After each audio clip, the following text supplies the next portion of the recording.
Lead లో continue అవుతున్నట్టయితే మనకి ఇప్పటి వరకు కూడా ఇన్ఫర్మేషన్ అందుతున్నటువంటి పరిస్థితి. అటు మరో ముఖ్యమైనటువంటి నియోజకవర్గం వాయనాడులో అయితే 1,00,000 మెజార్టీ మార్కును అయితే ఇప్పటి వరకు కూడా ప్రియాంక గాంధీ వాద్రా కూడా కొనసాగుతున్నటువంటి పరిస్థితి మనకు కనిపిస్తుంది.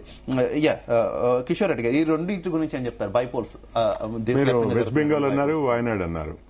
ఆల్మోస్ట్ ప్రెడిక్టబుల్ లైన్సే అండి. వెస్ట్ బెంగాల్లో జనరల్ ఎలక్షన్స్ అప్పుడే మీకు తెలుసు అక్కడ హింస ఎలా ఉంటుంది, అక్కడ అధికారంలో ఉన్న ప్రభుత్వము వారి వ్యవహార శైలి, ఎలక్షన్ల సమయంలో ఎంత హింస. భారతదేశంలో ఏ ఇతర రాష్ట్రంలోనూ కూడా నార్త్ ఈస్ట్ దగ్గర నుంచి మొదలుపెట్టి జమ్మూ కాశ్మీర్ వరకు మనం చూసుకున్నా కూడా ఏ రాష్ట్రంలో కూడా అంత హింస జరగడం అని, ఈవెన్ పంచాయతీ ఎలక్షన్లకు కూడా జరగడం అనేది మనం ఎప్పుడు చూడలేదు. అట్లాంటిది బై ఎలక్షన్లలో, జనరల్ ఎలక్షన్లోనే ఎప్పుడైతే పార్టీ అధికారంలో ఉన్న పార్టీని మార్చడానికి అవకాశం ఉన్నప్పుడే కొంత భయభ్రాంతులకి గురి చేసే వాతావరణం ఉండగా, ఇక బై ఎలక్షన్స్ లో అనేది అయితే ఇంకా ఆ వాతావరణం ఎంత ఇదిగా ఉంటుందో, తీవ్రంగా ఉంటుందో మనం అందరం ఊహించగలము. దానికి అనుగుణంగానే రిజల్ట్స్ ఉండే అవకాశం ఎక్కువగా ఉంది. ఎవరికి ఏ సపోర్ట్ ఎంత ఉంది అనేది ఉట్టి నెంబర్స్ ద్వారా, ఇప్పుడు వచ్చే రిజల్ట్స్ ద్వారా అనేది తెలిసే అవకాశం లేదు, ఎందుకంటే బైపోల్ చేయబట్టి. ఇక వాయనాడు సంగతి అంటారా, మీకు తెలిసిందే ఆ డెమోగ్రఫిక్.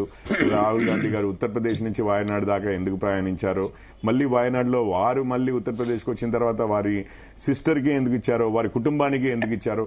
మీరు కుటుంబం నుంచి ఎవరు నిలబడ్డా, వారు సోనియా గాంధీ గారు కానివ్వండి, రాహుల్ గాంధీ గారు కానివ్వండి, ప్రియాంక వాద్రా గారు కానివ్వండి, ఈ ముగ్గురు వీరిదే కదా కాంగ్రెస్ అనేది. వారి గుత్తాధిపత్యం ఉంది చేయబట్టి కాంగ్రెస్ లో ది సేఫెస్ట్ సీట్ ఏదైనా ఉంది దేశంలో అని అంటే ఆ సీట్లు గ్యారంటీగా ఈ కుటుంబ సభ్యులకే రిజర్వ్డ్ అయి ఉంటాయి.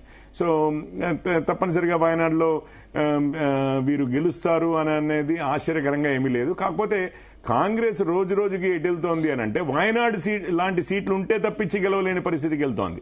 మరి వచ్చే జనరల్ ఎలక్షన్స్ లో అసలు వాయనాడు లాంటి సీట్లు ఎన్ని ఉంటాయి ఏంటి, అందులో వాటిలలో ఎన్ని గెలుస్తుంది, మొత్తానికి మొత్తం 100% గెలిచినా గానీ అవి ఎన్ని సీట్లు అవుతాయి, మళ్ళీ డబుల్ డిజిట్స్ కే పరిమితం అవుతారా అన్నది మనం అందరం ఊహించగలిగిన విషయం అండి. రైట్. ఒకసారి అటు కర్ణాటకలో జరిగినటువంటి ఉప ఎన్నిక గనుక మనం చూసుకుంటే, కర్ణాటకలోని చెన్నపట్నం